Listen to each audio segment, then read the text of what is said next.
Okay, guys, back with another video. I'll probably be doing a game stream later today. I'm thinking about playing either some Devil May Cry 5 or Helldivers. It depends. But yeah, good things coming. I'm currently reaching out to some other people to bring on my streams, and I've also got a Twitter Spaces thing that I want to test out on this channel before bringing it to the main channel that I work on. But that was just a little bit of news to catch you guys up. But I wanted to bring up this thing because I think this is important. So I think I'm gonna try to avoid reporting on every little bit of drama that happens with Sweet Baby Inc. and Gamergate because it's just like too easy to farm and too many people are doing it. And I feel like it would get lost. But there are some things that I think would be worth bringing up because there would be like a greater point to make that I think people should take away, could get a takeaway from. And this is one of those cases. So Brutus Rambo was the guy who created the Sweet Baby Inc. Detected Steam group as well as the Discord server, tweeted that he added another game to his curator list. But this has been going around. This was posted on the 20th, which is yesterday. And he said the game is called Flintlock: The Siege of Dawn, and it is shown in this physical copy of the Edge magazine. It involves Kim Belair. Kim Belair is obviously the hate-filled woman that runs Sweet Baby Inc. She says, I have waited, or I'm sorry, Cabrutus Rambo says, I have waited a bit before deciding to add this one because a dev from Flintlock team reached out to me through my mail stating that they eradicated the Sweet Baby Inc. part and basically remade it completely. At this point, together with my staff, I've decided to give them the chance to prove this, allowing us access to the game pre-release and asking their manager to have a conversation with me. They openly refused on both points, leaving me without any way to confirm what they were telling us. This does not speak very well about them. So yeah, new game on the list. So he added this game called Flintlock: The Siege of Dawn. I don't know much about it, but the developers or the team was approached about this, and the developers of Flintlock said that Sweet Baby Inc. was taken off of their credits list, but Kim Belair is still on there. And so he said, well, I want you to prove it. And of course, they denied him this. In response to that, I wanted to add, we have this from Grums, and this is what Grums' take on this. Grums is Mark Kern. He is a developer. He is a game developer that worked on the original World of Warcraft, if I remember correctly, amongst other great titles. And he was with Blizzard basically until the fall. And there is another video we can get into about that because essentially that is related to a video that I made earlier on this channel called Stochastic Entryism, where you bring in people under DEI or like a need for diversity quotas, and the idea is that you're hoping that the people you bring in, because they are benefiting from DEI, will come in and bring wokeness with them, and generally that is how things shake out. So Grums reported on this, and this is the week of the Game Developers Conference, which means it's ultra woke. And he says, so at A4 Games, that's a developer of this game, Flintlock, told Cabrutus that they had removed all Sweet Baby content and asked to not be out on his curator list. When Cabrutus asked them to prove it, they actively refused to talk to him. I think I know why. I found the COO of A44 that hired SBI also did this talk on DEI. No wonder. And here you have the folks there. Let me see if I can open this up a little bit. Yep. Tackling inclusion and diversity in the games industry.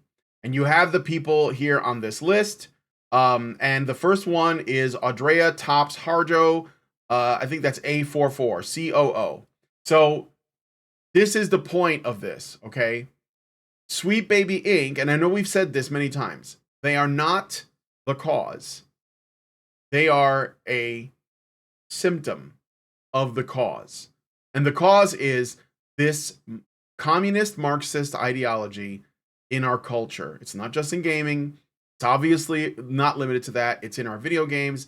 It's in our movies. It's in our television. It's in our music. It's in our media. It's in our schools. It's everywhere. It's in our libraries. It's in our literature. And it is in there by design to destroy our culture. And people will say that I'm being hyperbolic, but the easiest path to, if you want to destroy a country, okay, if you want to destroy a country, all you got to do is change the minds of the young. You know, there was a saying, I think it's like, you give me a child for, a certain number of years, and I will give you essentially like the next generation. So they unfortunately, and I do have a lot of sympathy for these people, they have been conditioned to be this way.